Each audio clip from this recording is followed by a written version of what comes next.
Bona tarda a tots. El 28 de febrer de 2006, l'àrea arqueològica del Born va ser declarada Bé Cultural d'Interès Nacional pel Departament de Cultura de la Generalitat de Catalunya, tot afirmant que el jaciment del Born és un dels jaciments més rellevants del nostre país. Aquesta categoria de protecció ve definida a la Llei 9/1993 del 30 de setembre del Patrimoni Cultural Català i és a l'article 25 on s'explicita que els propietaris, titulars d'altres drets reals i posseïdors de béns culturals d'interès nacional o béns catalogats han de permetre l'accés dels especialistes als dits béns per tal que puguin estudiar-los i catalogar-los convenientment. En els darrers anys, un bon nombre de personal investigador de l'àmbit acadèmic ha trobat en el Born una font d'estudi, o per què no dir-ho, el proveïment de dades per a les respectives investigacions. D'altra banda, i paral·lelament, des del Born hem impulsat una línia de recerca pròpia, de la qual tot just n'hem començat a establir la metodologia de treball i a veure'n uns primers resultats. Hem intentat teixir ponts d'intercanvi de coneixement per mirar d'ajudar-nos els uns als altres i anar creant una xarxa a l'entorn del Born per tal de comprendre'l i explicar-lo millor.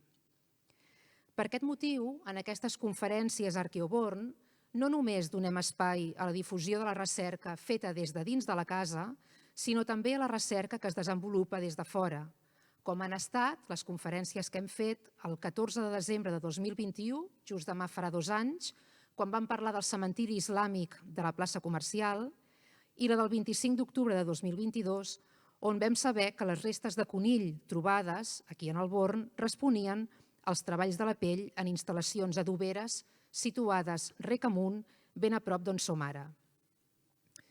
Just fa uns dies, en aquesta mateixa sala i en el marc del Congrés d'Història de Barcelona, la Sabrina Bianco presentava una comunicació, o el resum d'una comunicació, sobre el consum de llenya i la gestió dels boscos a l'època medieval i moderna a partir de les restes arqueobotàniques de Barcelona, tema sobre el qual versa la seva tesi doctoral.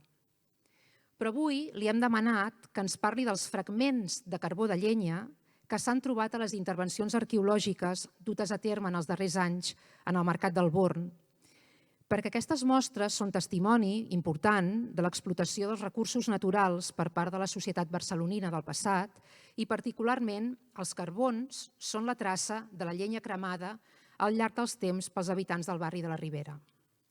En aquesta conferència podrem veure com el seu estudi és clau per reconstruir la composició dels boscos i la gestió dels recursos energètics durant l'època medieval i moderna a la ciutat. La Sabrina ha realitzat el grau i el màster en arqueologia a Itàlia, a la Universitat dels Estudis de Pàdua, i s'ha especialitzat en arqueobotànica, gràcies sobretot a una estada que va fer a l'Institut Català de Paleoecologia Humana i Evolució Social a Tarragona. Veureu que és molt interessant el que ens explicarà. Ella parla molt bé el català, però ha demanat per fer la conferència en castellà perquè s'hi sent més segura. I veureu com és un estudi que jo crec que ja té molt avançat. Vaig tenir ocasió també d'escoltar-la l'estiu passat quan vam fer una formació per a estudiants del grau d'Arqueologia de la universitat i és un estudi molt sorprenent com a partir d'unes mostres tan petites podem acabar parlant de tot l'entorn natural de la ciutat de Barcelona. Passo la paraula a la Sabrina i moltes gràcies per endavant.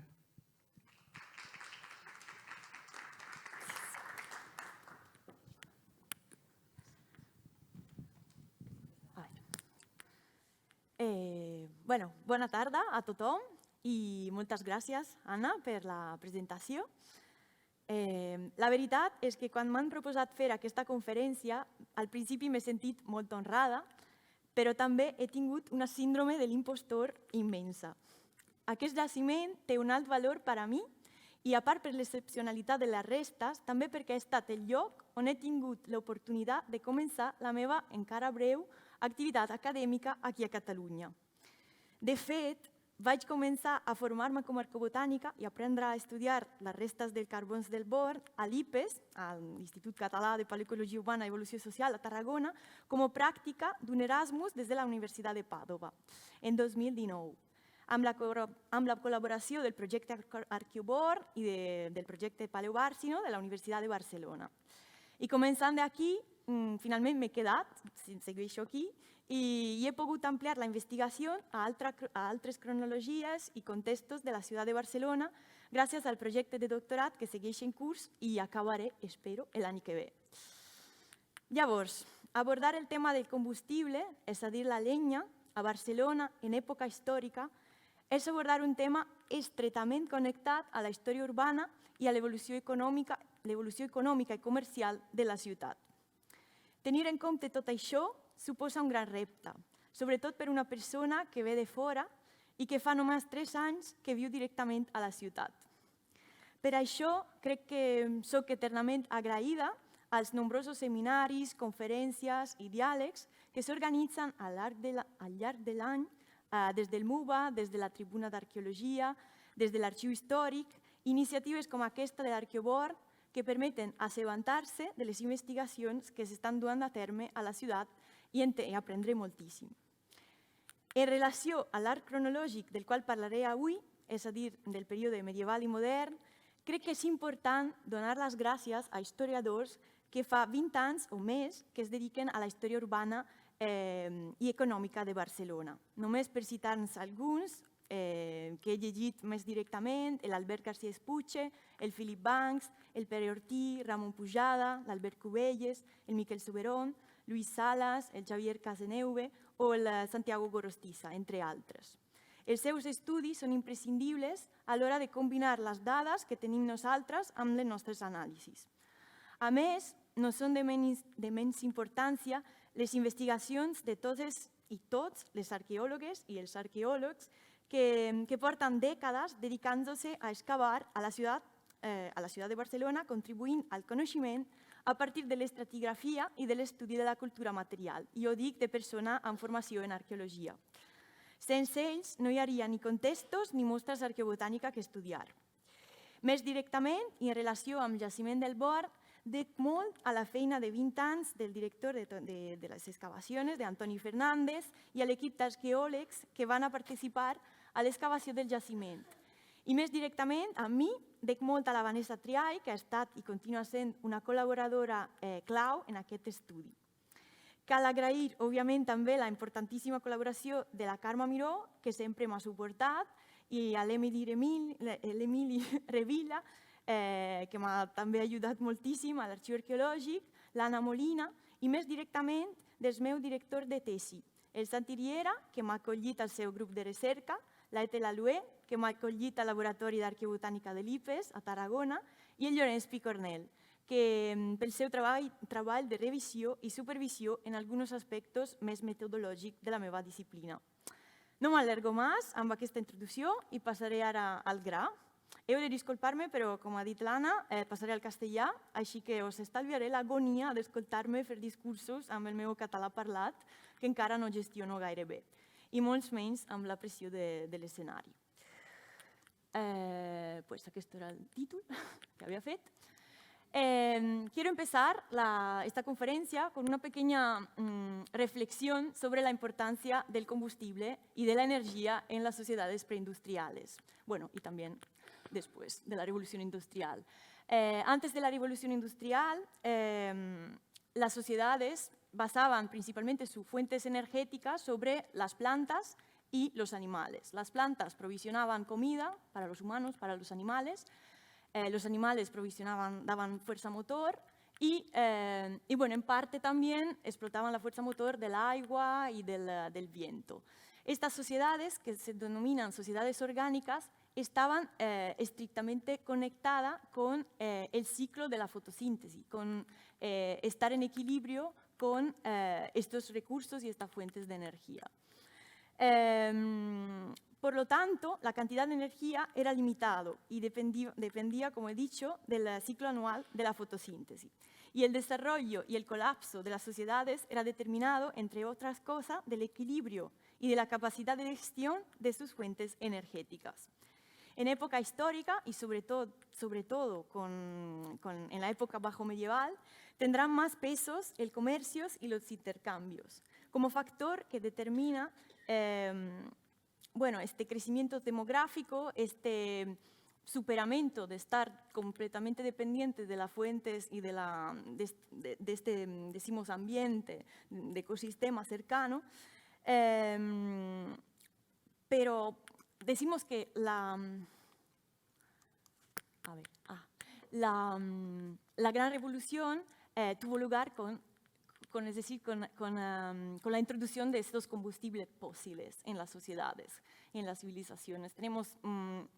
Tuvieron lugar estos cambios energéticos que garantizaban un aporte constante y muy abundante de energía, y esto, junto con nuevas invenciones tecnológicas que permitían de transformar la energía térmica en fuerza motor, han tenido lugar todos los, no digo desarrollo, pero cambios económicos a nivel científico, a nivel cultural, de los últimos 200 años. Y sobre todo un aumento demográfico exponencial de los últimos años. Y bueno, que no me maten Carlo Maria Cipolla y Paulo Malánima por haber resumido tan simplísticamente sus ensayos de historia económica. Era simplemente para dar un marco a la importancia del combustible en la sociedad. Como podéis imaginar, en las sociedades preindustriales se quemaba mucha leña y mucho carbón. Y esto tenía un impacto sobre los bosques alrededor de los asentamientos. Este impacto, como por ejemplo la composición forestal, la dinámica de la vegetación, la podemos estudiar junto también con la economía y la gestión del combustible a través de los restos de carbón vegetal, es decir, de combustible, que mostramos y encontramos en los yacimientos arqueológicos. Aquí me he divertido en estas semanas a poner sobre un mapa algunos de los hornos que tenían que quemar combustible en Barcelona al siglo XIV. En verde tenéis todos los hornos de pan que estaban en esta época, entre el 1360 y el 1430, eran como entre 54 y 55 hornos. Se sabe la localización gracias al trabajo de Pere Ortí. Luego tenemos localizadas como una zona donde había probablemente producción de cerámica, de mayólica, una concentración aquí de oficios relacionados con los trabajos del metal y también aquí y aquí. Es decir, tenemos muchísimas actividades que he listado aquí a partir del fogachament, que era decimos, recompte que hacían a nivel, para ver cuánta gente estaba a nivel fiscal. A partir de este estudio, de este fogachament del 1496, he listado aquí algunos de los oficios que tenían que realmente consumir combustibles. Tenemos los argenters, que estaban probablemente localizados en esta calle, en Carrer de la Argentería.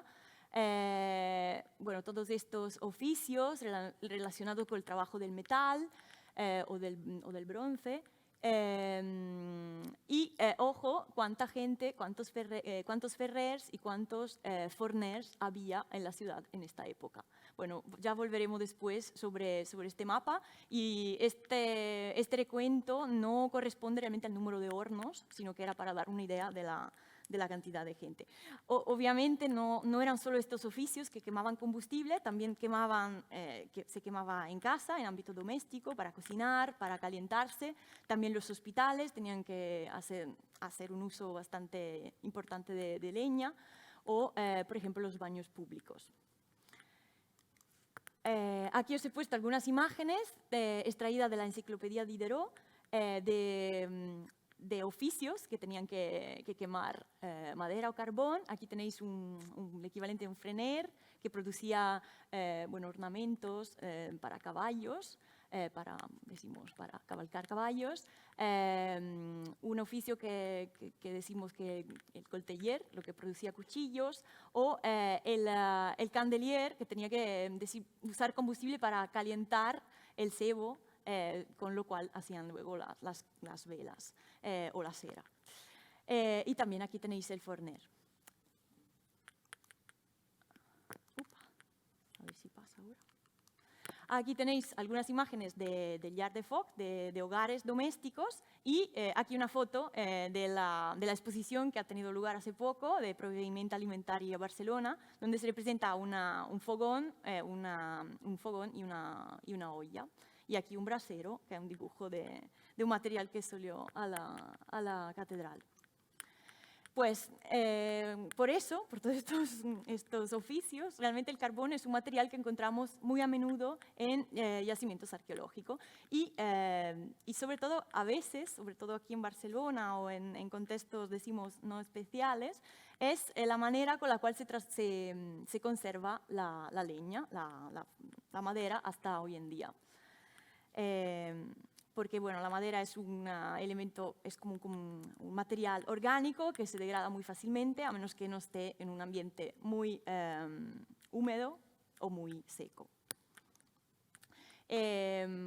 Bueno, simplemente aquí son algunos, decimos el proceso con el cual se obtiene el carbón. Vemos que cuando se quema leña hay al principio la fase de deshidratación y de torrefacción, cuando la leña pierde el 35% de su peso, pierde también vapor de agua, gas carbónico y otras componentes orgánicas.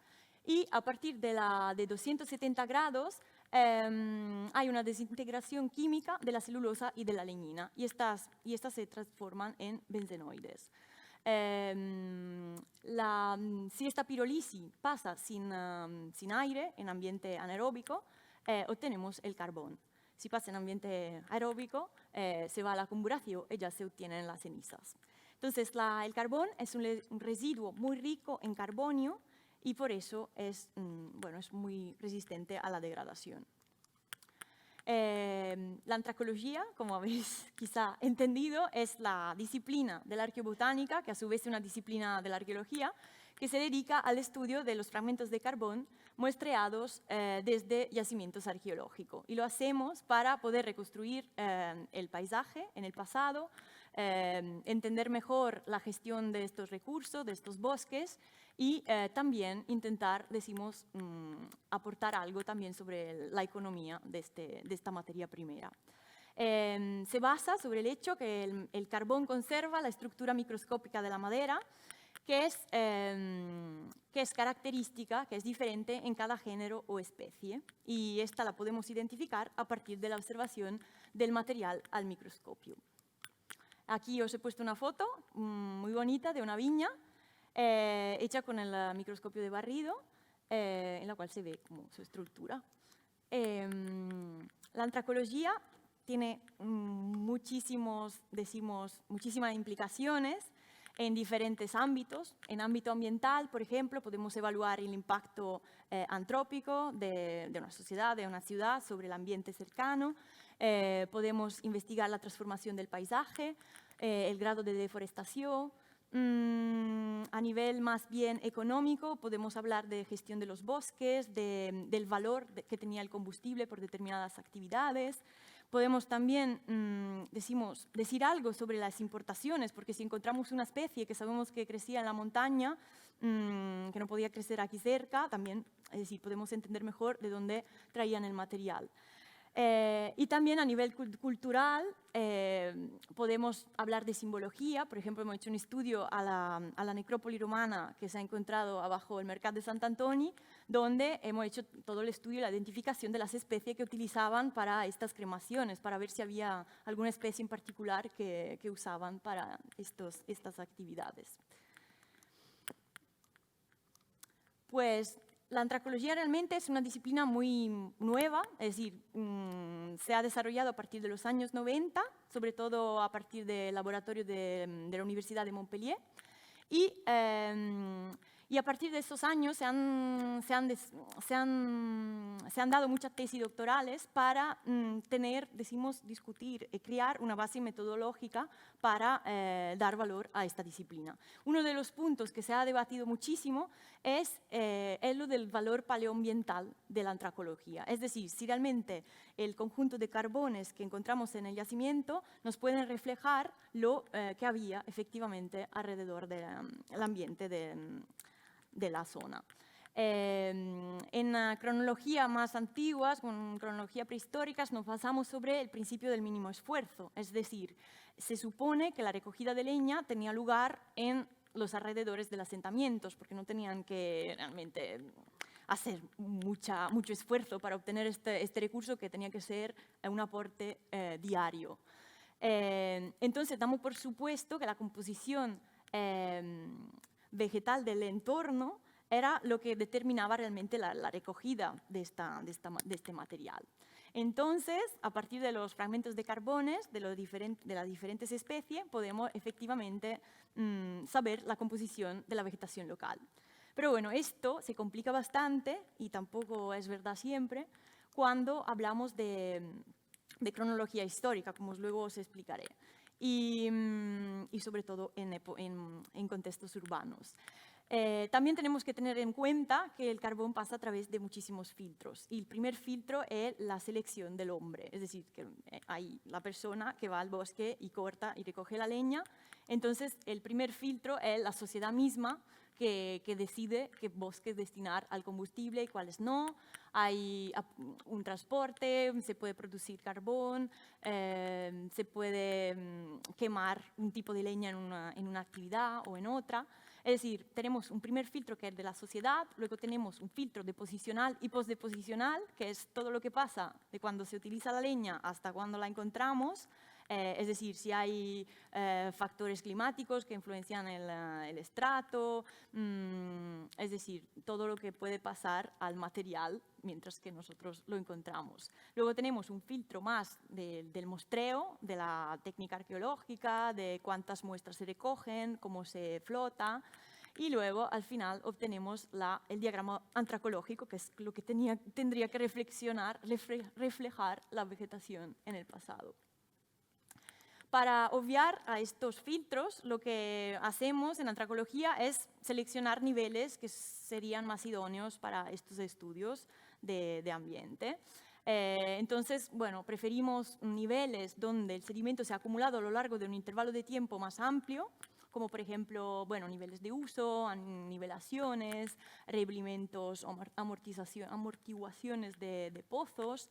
Y evitamos para la secuencia, porque luego se pueden hacer otras cosas, estos contextos donde el carbón aparece concentrado, como por ejemplo interiores de hornos o por ejemplo los restos de cremación de Sant'Antoni, por ejemplo, que pueden dar la información solo de la última quema, de la última acción de combustión que se ha llevado a cabo. Pasando ahora al Mercat del Born, que es el tema de esta conferencia. Se trata de un yacimiento que casi todos ya bien conocéis, así que no me pararé a explicar el desarrollo de la excavación del Born. Representa los restos del barrio de la Ribera, que ha sido derrumbado en el 1717 para construir la ciudadela, la fortaleza borbónica. Y bueno, después de la musealización, a partir del 2016, hay en curso un proyecto, que es el proyecto Arqueoborn, que tiene un convenio con la Universidad de Barcelona y con la Universidad Autónoma de Barcelona, y permite también a estudiantes del grado de arqueología hacer las prácticas de arqueología en este yacimiento, al lado de arqueólogos profesionales de la empresa, en este caso de ATIX. Y desde el 2016 las excavaciones han sido dirigidas por Antoni Fernández, y las últimas dos campañas del 2021 y 2023 de la Vanessa Triay. En estas excavaciones, que son muy importantes, permiten realmente investigar todos los niveles que están abajo de lo que se ve aquí fuera, que está a nivel del 1717. Entonces, gracias a estas campañas hemos obtenido muchísimos datos sobre la evolución de este sector de la ciudad a partir también de las fases anteriores a la urbanización. Es decir, también tenemos niveles del siglo XII, del siglo XIII, para entender mejor cómo se ha urbanizado. Bueno, Bueno, es muy importante también citar la colaboración del proyecto Paleobarquino, que es lo que se ha, más de todos, involucrado en el estudio de los restos bioarqueológicos, que serían todos estos restos orgánicos que no son manufactos, como restos de plantas, restos de animales, restos de pescado, por ejemplo. Y ha permiso, gracias a este proyecto multidisciplinario, sacar todos los datos que os estoy contando en este momento. Pues aquí os he puesto algunas fotos de las intervenciones con los estudiantes, bueno, yo también he participado en una. Y aquí tenéis la localización de las excavaciones a partir del 2016. Pues tenemos la Casa Corrales, que se ha excavado en 2 campañas, entre 2016 y 2017. La Casa San Martí, que está localizada en esta isla, entre Rec Comtal, que era una sequía que hacía mover todos los molinos que producían harina, y también servía para llevar a cabo muchísimas actividades productivas que se desarrollaban en esta zona. Tenemos la Casa Riera. Bueno, Casa San Martí ha sido objeto de 4 campañas de excavaciones entre 2018 y 2020. Luego tenemos Casa Riera, donde se ha hecho un sondeo aquí en 2021, sí, un sondeo, y Casa Uliac, donde también se ha hecho un sondeo en 2021. Y bueno, todas estas intervenciones, aquí falta la Casa Durán, que es la que se ha empezado a excavar este año, porque no tengo realmente la muestra estudiada. Casa Corrales es bueno, es una casa que se ha excavado, se ha podido excavar en esta campaña de 2016, que es la que me interesa, en 2 ámbitos en particular, en el ámbito 19 y en el ámbito 16, y en ambos casos se ha podido rebajar hasta los niveles del siglo, bueno, se ha llegado a un suelo del siglo XIV. Lo que me interesa para mis estudios es que realmente no se han encontrado muchas estructuras ni relacionadas con combustión de leña, ni realmente tenemos informaciones de actividades particulares relacionadas con la combustión. Es decir, sabemos que al siglo XVII estaba ocupada por miembros del gremio de los corderos de viola y que tenían probablemente un taller a la planta baja, pero que esto no suponía ningún tipo probablemente de uso de leña. Luego tenemos una reforma importante en el siglo XV que se ha identificado, y al siglo XVII ya la casa al principio tenía solo una planta y luego tenía, es decir, 2 plantas.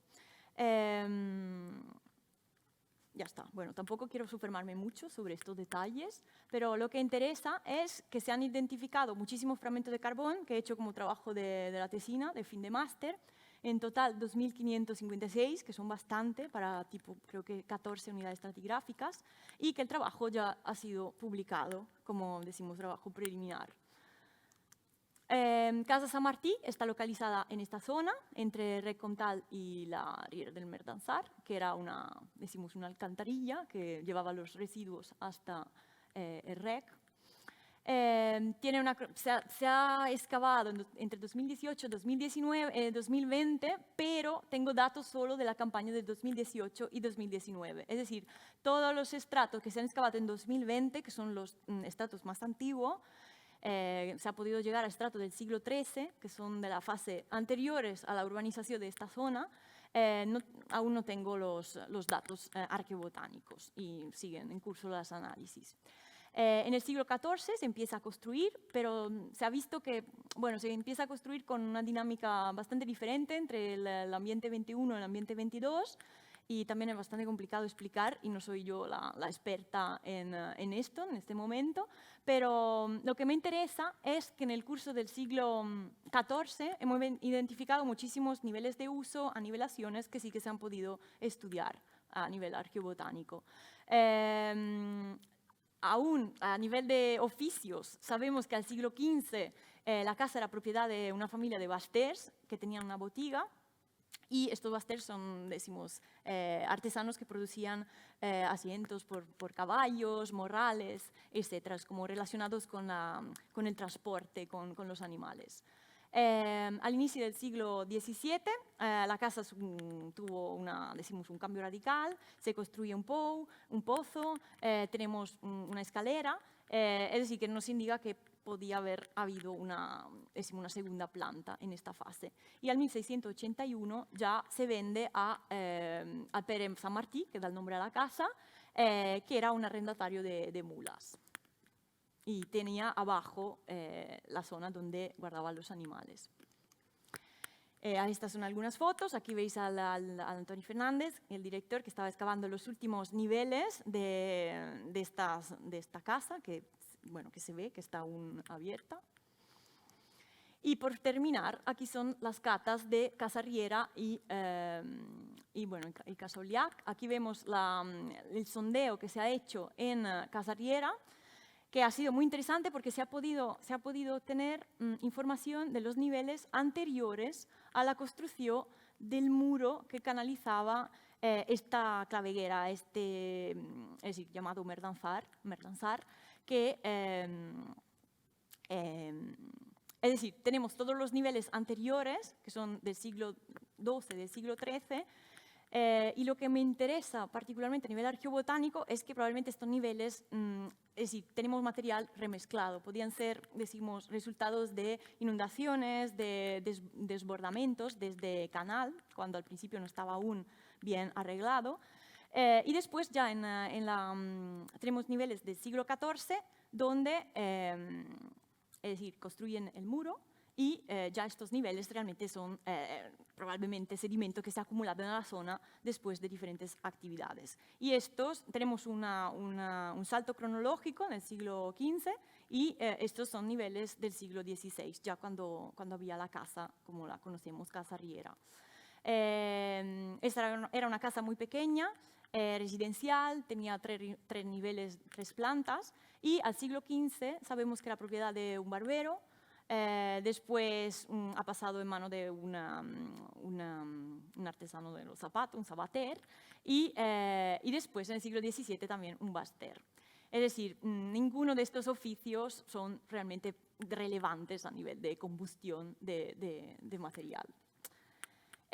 Pasando aquí se han identificado 626 fragmentos y tenemos una cronología del siglo XIII hasta el siglo XVI.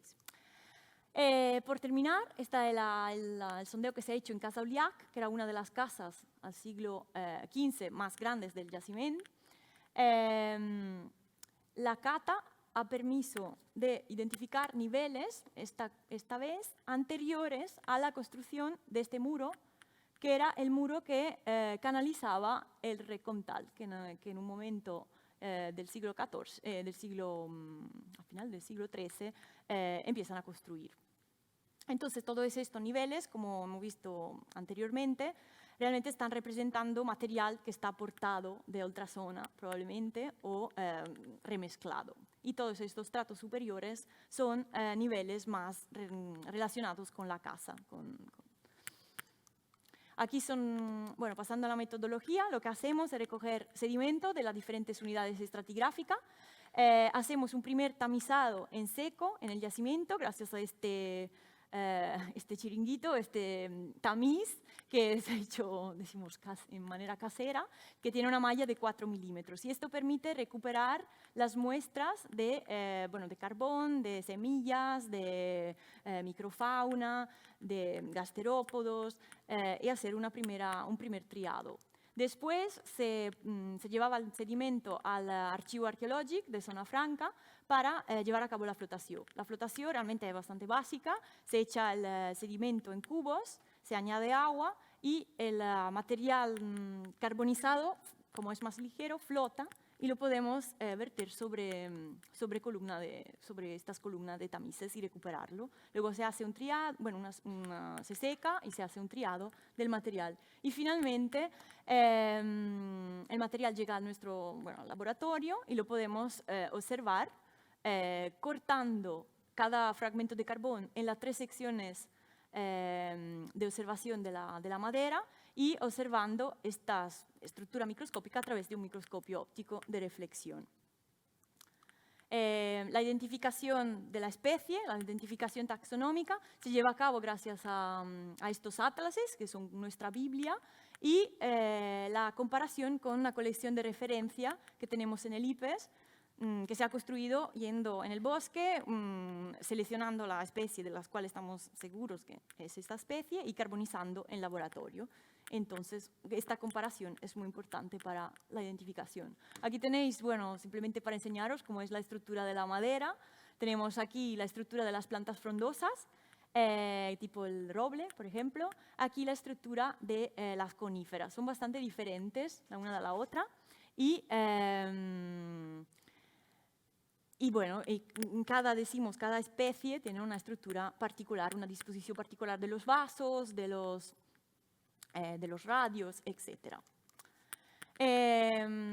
Posteriormente se construye este diagrama, que se llama el diagrama antracológico, donde abajo tenemos los fragmentos de carbón que preceden de los niveles más antiguos y en la parte superior los niveles, el material que precede de los niveles más recientes. Las barras aquí representan la frecuencia de cada fragmento, de cada especie, en nuestro conjunto total de carbones de la muestra.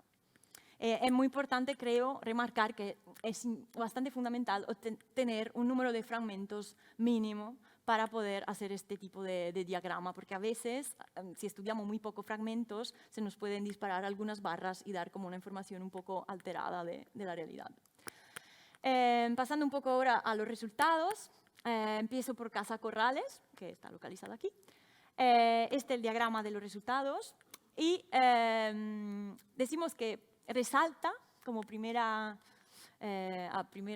vista la explotación de algunas especies principales que luego se repetirán en diferentes yacimientos. Tenemos la gran protagonista, que es la encina, l'arbós y el bruc, lo digo en catalán, que creo que es más claro para no traducirlo. Y luego tenemos un aporte menor, pero también muy presente, de roure y del pi blanc, que tienen algunos picos en diferentes niveles. Estas son las fotos de cómo se ven estos fragmentos, estas diferentes especies al microscopio. Son bastante, bueno, claro que tienen estructuras diferentes. Y estas son imágenes de la planta vivas, obviamente. También una cosa que ha salido de la analítica es la presencia de especies que proceden de árboles frutales, probablemente cultivados. No son muchas, como podéis ver en esta fase, pero tenemos el avellaner, restos de figuera, restos de prunera, o cirer o preseguer. No, en este caso, en este decimos género, no podemos llegar a una identificación a nivel de especie. Tenemos el magraner, la viña y la pomera perera, que aún no podemos llegar a la identificación de la especie. Pero en este caso, el estudio de las semillas han aportado lo mismo, más o menos la misma especie, y nos pueden ayudar. Aquí, como otro grupo que está representado, muy poco, pero que después aparecerá en los otros yacimientos, son estas especies dichas de ribera, que son árboles que se desarrollan a lo largo de los ríos.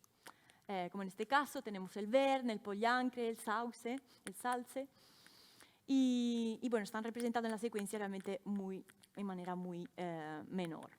Y por fin tenemos esta especie de maquia, que son todos estos arbustillos que se desarrollan en zona más abierta, más, decimos, bueno, de maquia mediterránea, que tenéis aquí algunos ejemplos, como el aladierno, la estepa o el lentisque. En Casa San Martín, aquí, fijaros que los números de fragmentos no es tan alto, entonces creo que las barras no están representando realmente bueno, no hay que darle demasiada importancia, pero lo que sí que destaca es que también se explotan las mismas especies. Hay la alsina, hay el arbós, el bruc y en menor medida el roure y el pi blanc. Luego también aparecen la especie de ribera, la especie de maquia, pero en este caso hay muy poca realmente fragmentos de frutales.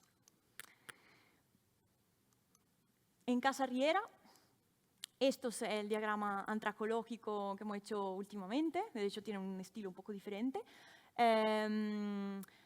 Aquí hay unos niveles, como os he dicho antes, que representan este, decimos, aporte de sedimento anterior a la construcción del muro de canalización de esta alcantarilla, del Merdansar. Y aquí veis que también hay representadas las especies principales, que os he dicho antes, y después los niveles superiores son ya cuando el Merdansar estaba canalizado.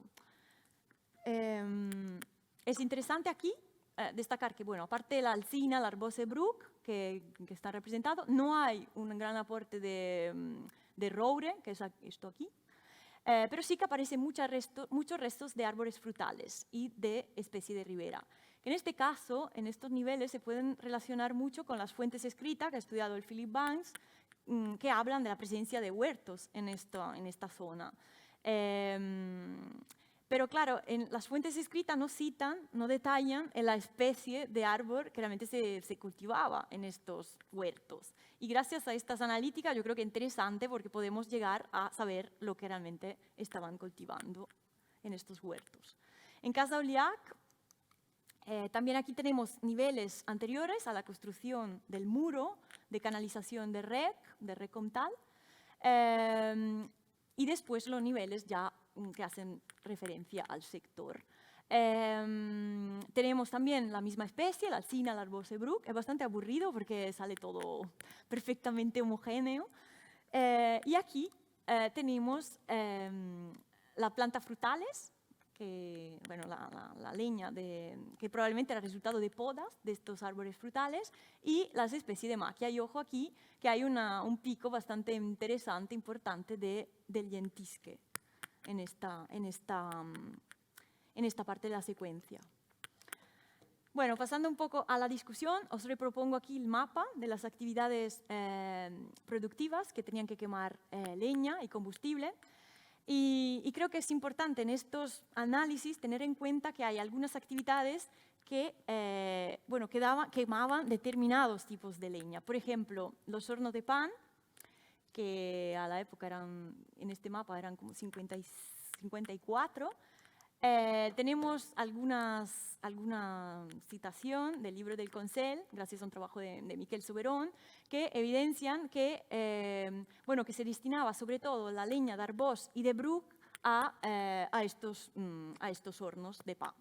Entonces, bueno, esta es una información que creo que es bastante clave a tener en cuenta para nuestros análisis. Luego tenemos dos hornos de vidrio que no trabajaron probablemente al mismo tiempo. Uno trabajó esto de Viladals antes que localizado en Pla del Llull.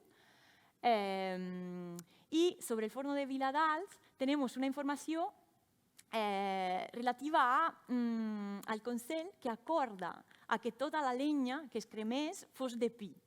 Y que también esta leña procediera de bosques particulares. Y luego la tenían que descargar en zonas específicas, en front de la Drassana o al moll del monestir de Predicadors. Pero es muy interesante esto, que estos hornos de vidrio quemaban leña, sobre todo leña de pino.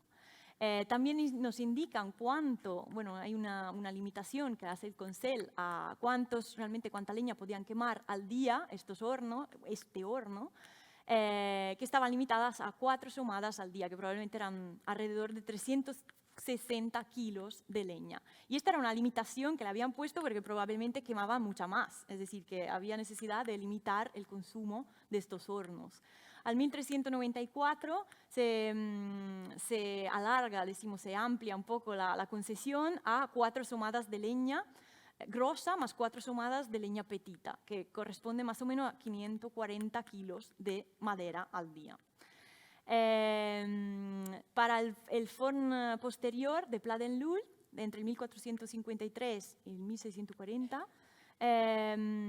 tenemos al 1473 un documento que señala que podían realmente gastar la leña que li calgues sin límites. Es decir, que no sabemos aquí si siguen gastando la misma leña de pino o realmente pueden quemar lo que quieren.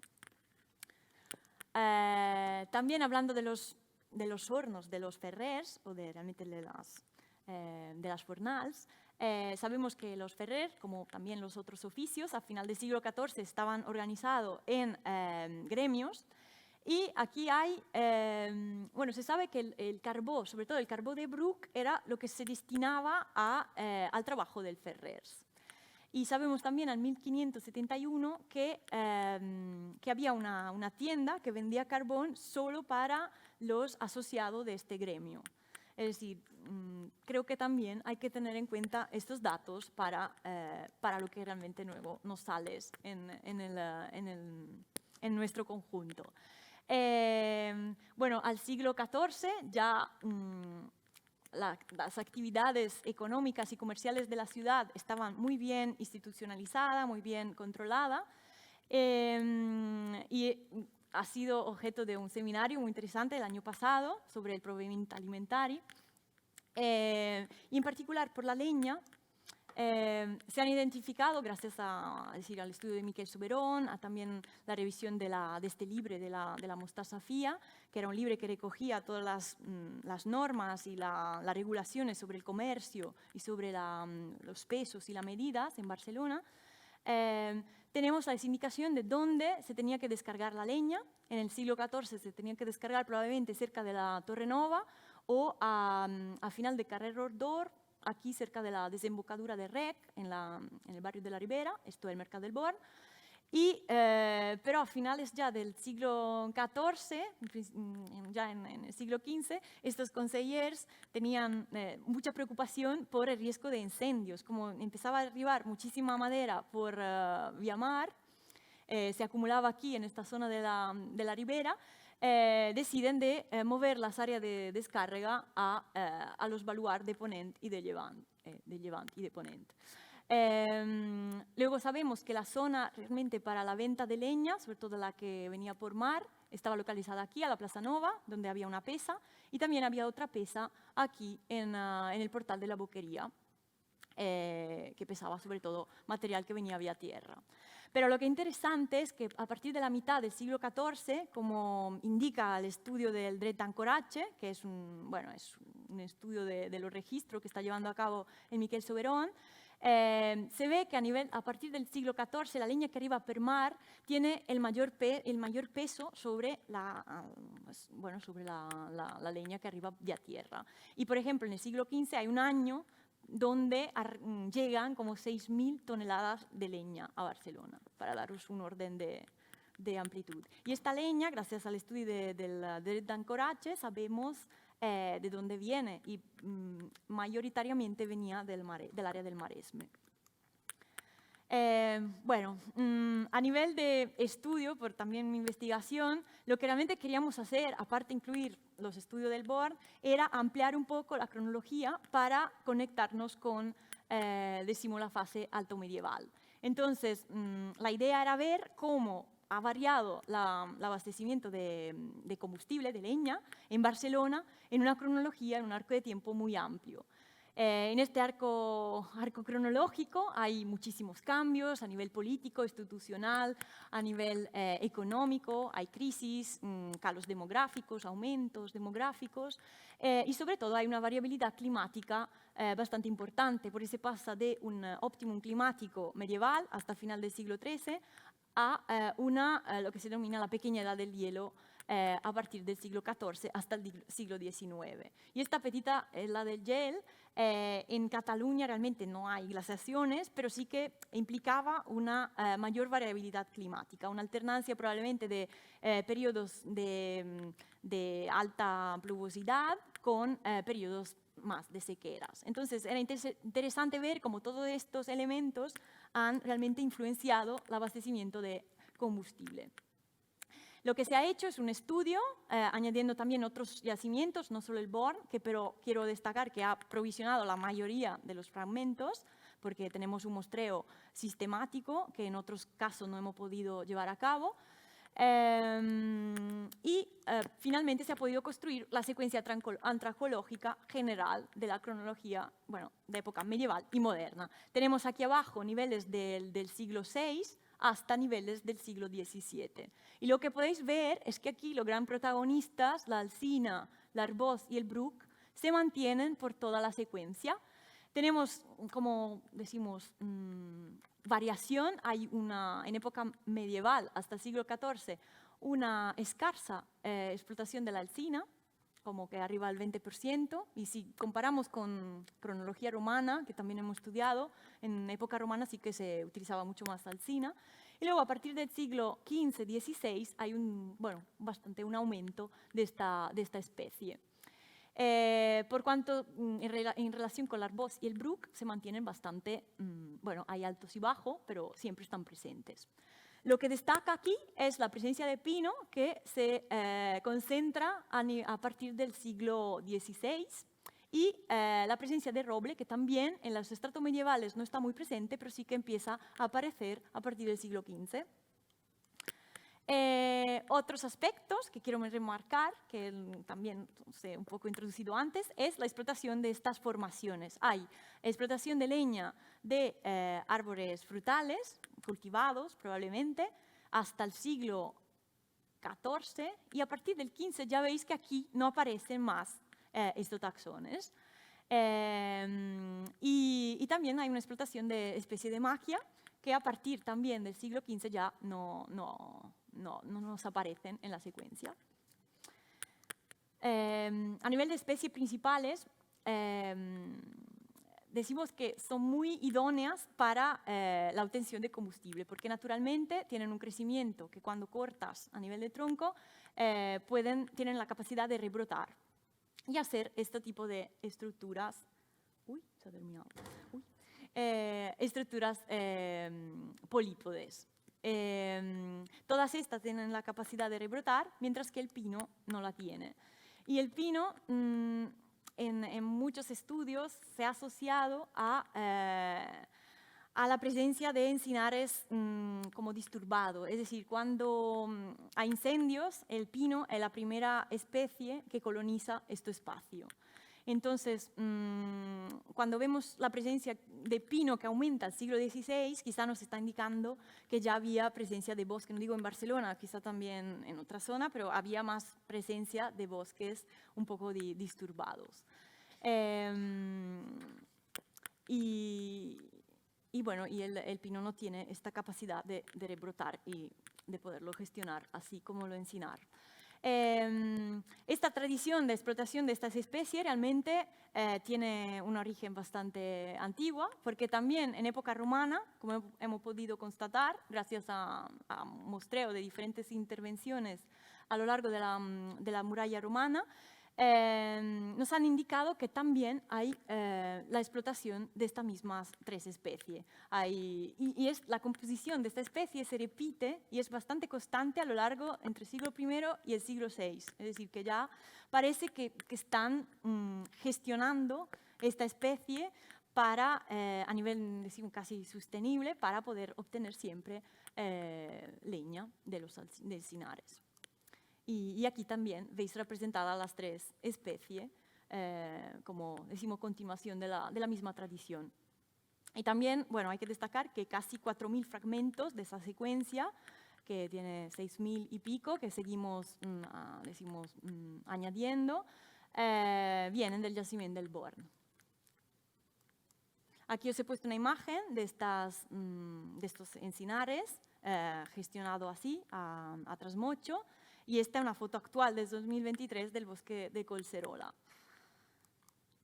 Y para un poco concluir, creo que a nivel de secuencia antrocológica no hemos podido realmente identificar cambios a nivel de especie debidos o como consecuencia de cambio climático. Pero sí que creo que los cambios que vemos a nivel de diagrama están más dependientes de cambios en el comercio y la mayor dependencia de las importaciones a partir de un cierto momento. Lo único cambio que vemos realmente es esta mayor abundancia de la encina, la presencia de pino en el siglo XVI y la presencia de roble, pero realmente luego se mantiene bastante homogéneo en toda la secuencia. Creo que esta secuencia y este material tienen bastante valor para también contribuir a estudios de historia, de climatología histórica. Como hemos visto al Congreso del Archivo Histórico, hay un grupo de investigación del Mariano Barrientos, que se dedica a estudio de fuentes para intentar investigar el clima en época, por ejemplo, moderna.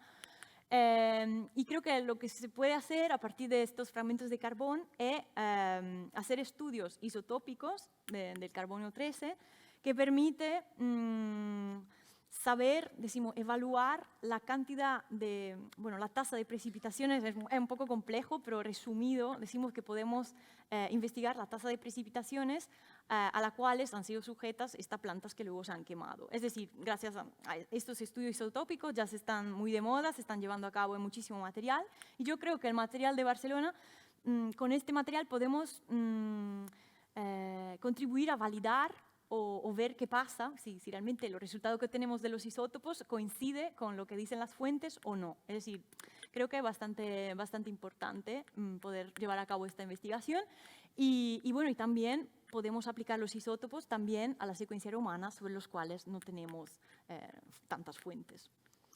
Y para concluir, como decimos, puntos de resumen, esto lo que acabo de decir, que la explotación del encinar en Barcelona tiene una tradición muy larga, que se mantiene en el tiempo, con la explotación de la encina, del bluc y del arboç, que perdura desde la época romana. Este aumento de presencia del roble y del pi a partir del siglo XV-XVI, que en toda la secuencia anterior no vemos. Y este cambio a nivel de tipo de explotación, es decir, antes del siglo XV vemos la presencia de la explotación de estas plantas de maquia o de árboles frutales, pero que probablemente nos están indicando que era una explotación más oportunista, es decir, que se estaban yendo a recoger en los huertos, o no toda la madera, pero en parte también recogían la madera en estos espacios. Y luego, a partir del siglo XV, como ya esta zona, bueno, la ciudad se va densificando, se va urbanizando, ya la dependencia es casi totalmente de las importaciones, donde se estandariza un producto que es la leña de este tipo y ya no hay quema de otro tipo de especie. Y bueno, estos datos coinciden muy bien con el estudio del dret d'ancoratge, que nos indica que las importaciones vía mar empiezan a tener un mayor peso, y bueno, y también con la interpretación del desarrollo económico y comercial de Barcelona a partir del siglo XVI, cuando la ciudad ya se convierte en un centro de servicio, un centro comercial de distribución, con una integración con el territorio muy desarrollada. Y muchas gracias por la atención. Quería agradecer a esta persona que ya realmente he agradecido antes. Quiero añadir también a Marta Fábregas, que nos está ayudando muchísimo con llevar las muestras, el sedimento y también obviamente las excavaciones, y todo el equipo paleoárquino que contribuye a que estos estudios realmente se puedan hacer, y el equipo de Archeoborn, que ha permitido que todo esto tenga lugar. Y muchas gracias.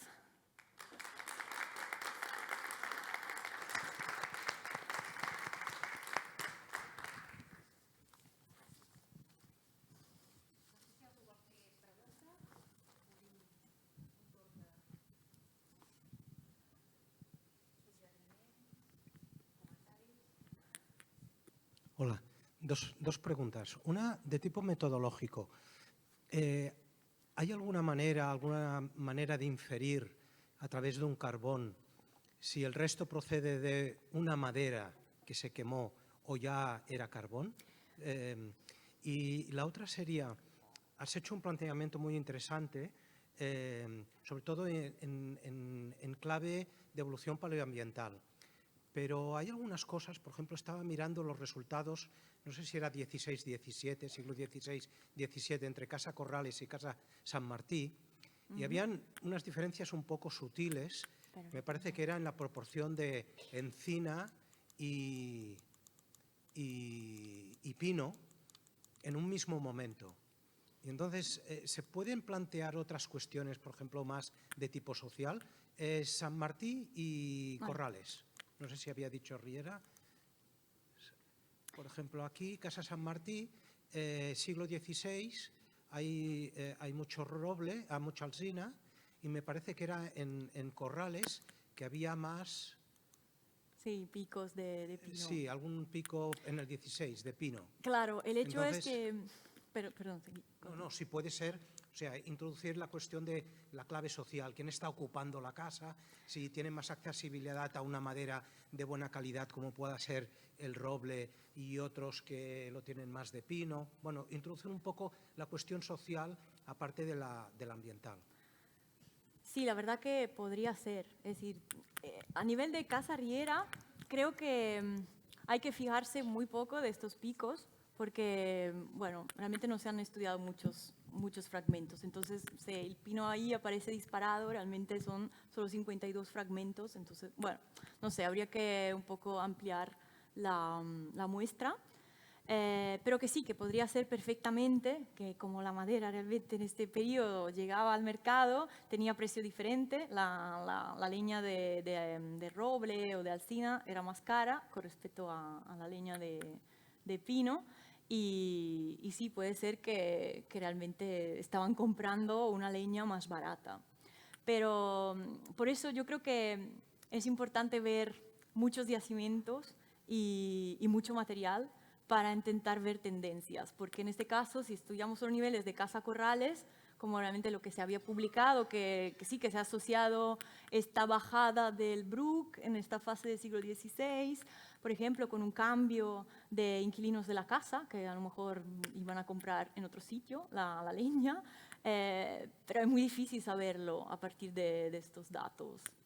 Yo creo que tenemos que trabajar con grande número con mucho material para poder ver lo que está pasando, y creo que es bastante claro que el pico del pino, es decir, es curioso porque a nivel de en la parte más baja de la secuencia el pino ya y en época romana no encuentro nunca pino, es decir, solo aparece en estos niveles más modernos.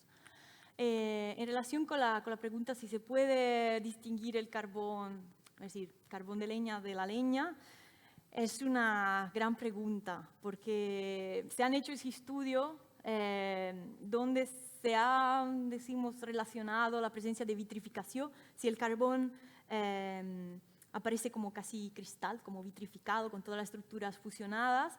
Hay algunos artículos que han relacionado esto con la combustión a altísima temperatura y relacionado con la quema de carbón. Pero realmente luego estos estudios han sido, decimos, contrastados por otras pruebas, donde se dice que realmente la vitrificación tiene muchísimas otras motivaciones, así que realmente no hay una manera al momento. Lo que sí que se estaba intentando hacer con este material es ver las medidas de los troncos iniciales, del trozo de madera inicial, para ver si eran todos, decimos, homogéneos y podían ser parte de una carbonera, pero realmente es muy complicado porque también si el bosque se gestionaba así a trasmocho, lo que cortaban eran troncos más o menos de la misma, también si producían leña, eran troncos del mismo diámetro. Entonces, creo que es muy difícil, pero bueno, espero que algo se podrá aclarar en el futuro.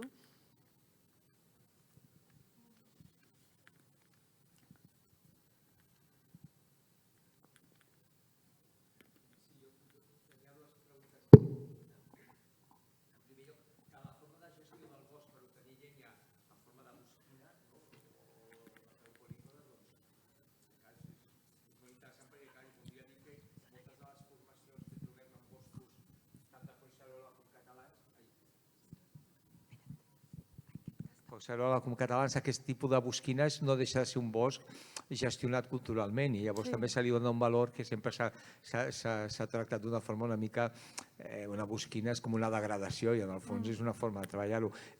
Volia saber si això tenies notícia de que era un sistema de gestió de bosc típicament romà que es perdura, si coneixes altres estudis, o que és típicament una forma d'explotar el bosc des de centres urbans on requereix una quantitat de fusta important. No sé si és que és molt generalitzat al Mediterrani o està concentrat en èpoques i en contextes concrets. Bueno, creo que la gestión a trasmocho es bastante común, también no solo en ambiente mediterráneo, sino en otros ambientes, y esto se ha visto en zona temperada, sobre todo en Francia, han hecho muchísimo estudio antracológicos o tienen como muchísimo, es decir, tienen muchísimo en cuenta los estudios sobre el bosque y se ha visto que hay también hay formaciones que estaban gestionadas a trasmocho para la producción sobre todo de carbón, como al lado de carboneras encontramos bueno, estas formaciones forestales. Creo que es muy importante lo que has dicho, que estas formaciones realmente que vemos también hoy en día bueno, son el fruto de años y decimos siglos de gestión para producir este material tan importante. Y que realmente nuestra concepción del bosque es como un ambiente natural, decimos no antropizado, pero realmente sí estaba todo lo que tenemos alrededor estaba completamente cultivado para obtener recursos. A nivel de otros estudios, yo creo que es muy complicado hacer comparaciones con otras zonas porque no hay muchísimo estudio de esta cronología que se han hecho en antrocología, es decir, hay muy poco y aún menos estudios a partir de contextos urbanos. Es decir, tenemos estudios, por ejemplo, en la península ibérica de yacimientos medievales que pero habían sido abandonados, como, yo qué sé, el Peñón de Calpe, la Pobla de Ifac, habían hecho un estudio antrocológico, pero es solo relativo a una fase, a como me parece 100 años de poblamiento de este yacimiento. Pero en ningún caso, en Valencia habían hecho un estudio, algunos análisis antrocológicos, pero llegan hasta la época, me parece, visigota. Pero en general hay muy poco estudio para poder comparar nuestros resultados con otras ciudades. En Pompeya sí que se ha hecho un análisis antrocológica, pero claro, no es nunca un contexto que sigue en vida, que no es como una ciudad como Barcelona, que seguimos viviendo aquí.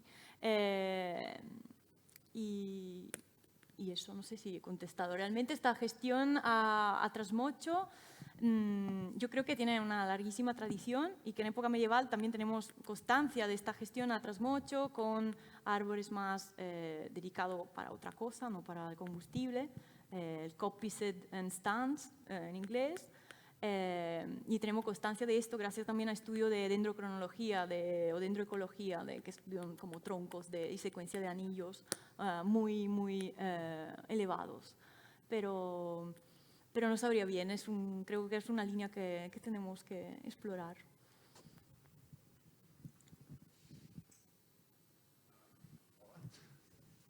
Sí, jo volia preguntar, perquè des del meu desconeixement em sorprèn l'abundància de llenya d'arbós i de bruc, tenint en compte que són arbustos, que no són arbres, i per tant entenc que no són molt òptims per la llenya. I també tenint en compte que em sembla que no són tampoc predominants en els boscos avui en dia, no? Aleshores no sé si és que ha canviat la vegetació o hi ha algun altre motiu per què aquest aprofitament es fa a base d'arbustos. Ya, el hecho es que, por ejemplo, el arboz, bueno, que aquí tienes una foto donde no es tan pequeño. Este es colserola, es un madroño de colserola y realmente si se deja crecer, de base es un arbusto del sotobosque, pero si tiene espacio, sí que se puede desarrollar hasta tener esta altura. Así que yo creo que, bueno, depende, porque a nivel de vegetación potencial están considerados arbustos de sotobosque, pero que si hay una gestión, si el estrato superior arbóreo de encinar ya se gestiona y se mantiene al mismo nivel, estas plantas sí que tienen la posibilidad de crecer y desarrollarse y, bueno, tener también bastante cantidad de leña. A nivel de por qué hoy no son, bueno, es verdad, son especies de sotobosque, pero yo creo que este factor antrópico sí que tiene muchísimo peso en la abundancia de material y determinar qué especies se desarrollan más y qué especies no interesan tanto. Y se ha visto con otra especie también, hay muchísimas áreas donde se ha desarrollado muchísimo la haya, el faich, porque servía para producir carbón. y cuando realmente la zona, decimos, el hábitat del faig no era tan extendido, es decir, bueno, pero sí, bastante interesante. Sí. Hola, bueno, primer de tot volia felicitar la conferenciant per l'esplèndida conversa que ens has donat, no? I després tenia dues preguntes. Una, si ja que parlem de llocs en els que la producció requereix d'importants quantitats de llenya, si en funció del tipus d'indústria que és, vull dir, per exemple, ceràmica, ferreria, etc., requereix una mena de llenya amb més poder calorífic o un altre tipus de llenya, si això està estudiat i si en sabem alguna cosa. Jo no en tinc ni idea, per això t'ho pregunto. I la segona és que sembla clar que fins que els circuits comercials, sobretot per via marítima, estan plenament integrats, segurament es tira molt més del combustible que està més proper, seguint allò de la llei del mínim esforç, que avui en dia, per cert, també es practica a molts llocs.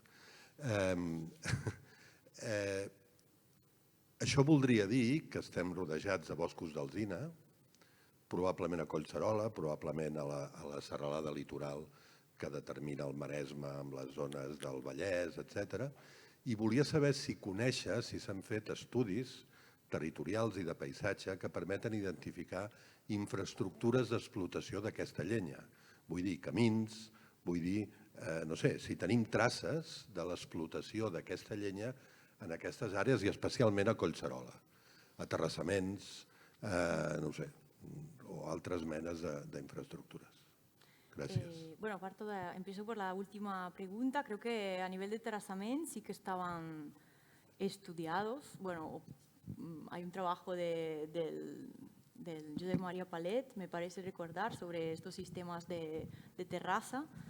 Pero por el Maresme no tengo muchísima idea. Realmente es un planteamiento súper interesante que habría que desarrollar, pero creo que también había estos, decimos, arreglos del bosque, de la pendiente, sobre todo también si eran bosques que también servían para producir carbonera, bueno, para hacer carbonera y producir carbón, sí que era necesario tener algunos planos para poder construir la plaza de Carbonera. Así que creo que sí, pero no tengo información ahora mismo. Tendría que mirar sobre presencia de terrazamientos. Pero creo que paseándose por Collserola, creo que Santi sabrá mejor, pero sí que puede ser que se ven. Y en relación a la otra cuestión, que se me ha olvidado. Si se identificaba el tipo de leña en función del tipo de industria. Sí. A ver, sí, hay estudios que dicen que determinada especie tiene más alto poder calorífico, como por ejemplo el roble, la alzina. Es decir, todo esto depende realmente de la estructura microscópica de la madera, si es más densa o menos densa. De base la conífera son softwood, son madera ligera, son menos densa, entonces realmente tienen un menor poder calorífico. Con respecto al roble. El brezo y el madroño tienen una estructura súper densa y tienen un alto poder calorífico. Pero realmente no hay muchísima diferencia. Es decir, realmente lo que importa es la grandeza de los trozos. Es decir, si estás quemando un trozo así grande o madera más pequeñas. Y luego cambia mucho si se quema carbón o leña. Porque el carbón, claro, con el hecho que con su estado de que como que permite tener un mucho más alto poder calorífico. Y sí, por ejemplo, en los herreros sí que utilizan el carbón porque permite llegar a más altas temperaturas. Pero en ámbito doméstico depende, es decir, hay estudios que dicen que el roble y la encina son la madera mejores para quemar, y luego la conífera tipo el pino tienen menos valor porque también producen muchos humos, pero esto depende mucho si la madera es verde, si la madera es seca, si tienen muchos factores que impactan. Pero sí, a nivel de oficios, como habéis visto, sí que hay una destinación de diferentes especies por diferentes actividades.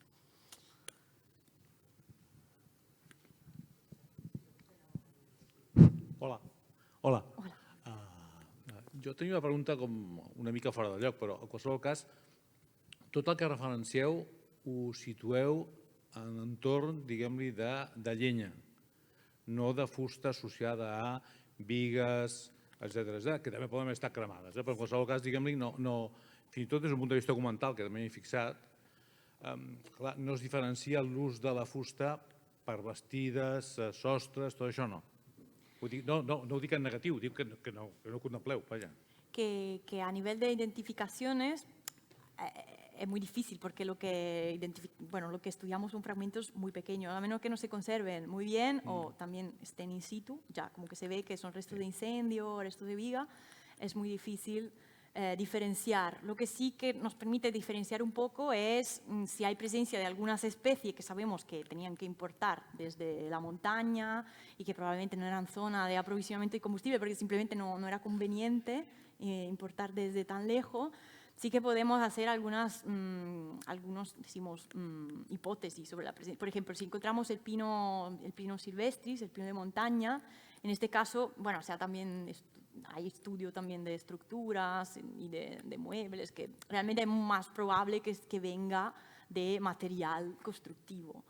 Pero con respecto al roble, el roble, por ejemplo, era utilizado tanto como combustible como también como viga o como mueble. Entonces, era, decimos, una madera muy, decimos que se utilizaba en diferentes cosas. Entonces, a nivel de contexto es muy difícil, a nivel de carbón. Pero, bueno, estamos también estudiando restos de estructuras y creo que esto sí que nos permitirá dar un poco... Pero claro, es que el ambiente es esto, entonces las especies que usan también para construir a nivel de elementos constructivos son a veces las mismas. Por ejemplo, me parece que en la excavación de Regomir sí que había niveles de incendio, en la época ya, bueno, cronología romana, y ahí me salen la misma especie realmente de combustible, mucho madroño, mucha érica, es decir, que es muy difícil saber a partir de las especies. Sí, bueno, un pequeño matiz. La dimensió, la secció, la força vegetal de l'arbre, el que sigui, condiciona molt la possibilitat de rendibilitat des d'un punt de vista d'ús estructural. Sí.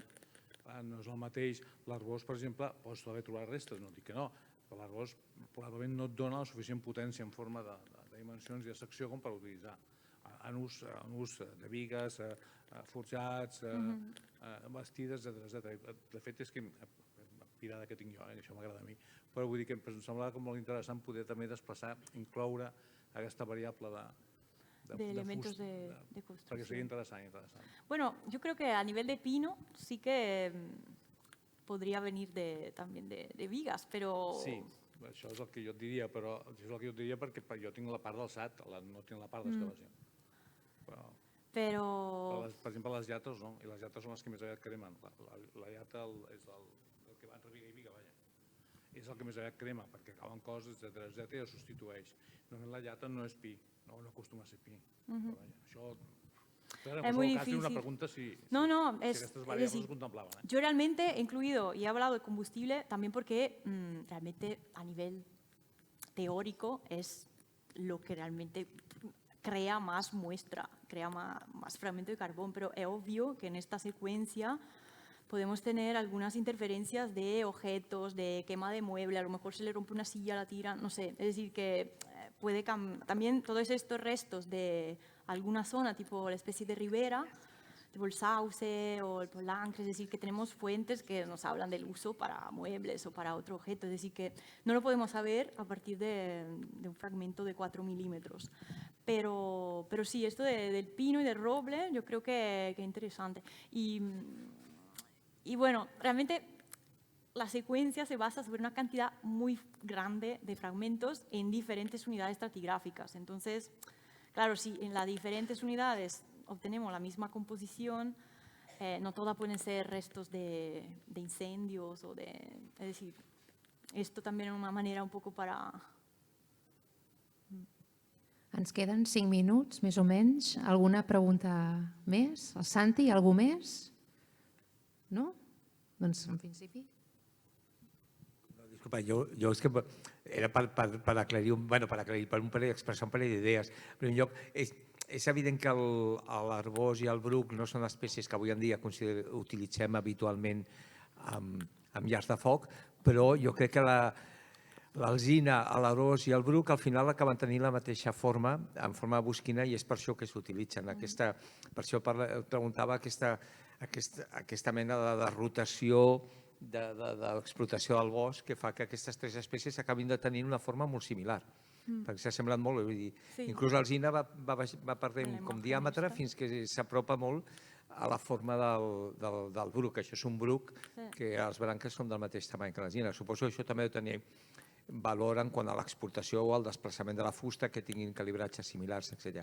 La Sabrina no ha parlat, però també en algun moment està començant a fer un estudi sobre els calibratges de la fusta. Això és molt difícil, però ha estudiat a París amb un especialista sobre dendroecologia, i jo crec que això podrà donar alguna idea.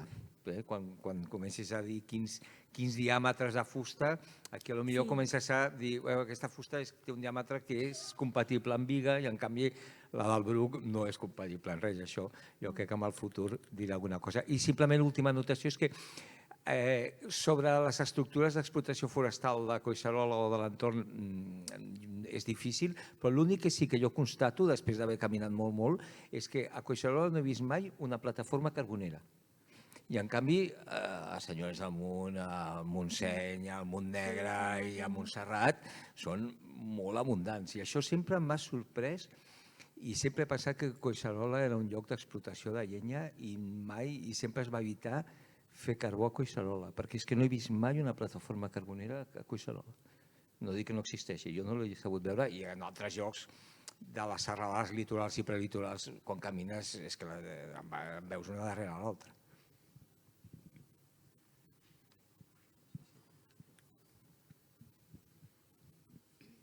No hi ha cap pregunta més? No? Doncs, Sabrina, moltíssimes gràcies. Molta sort en aquesta recerca que estàs fent i que segur que et portarà molt lluny. Gràcies a tots els que heu vingut i també donar les gràcies als equips tècnics que ens heu ajudat. Gràcies i bona nit.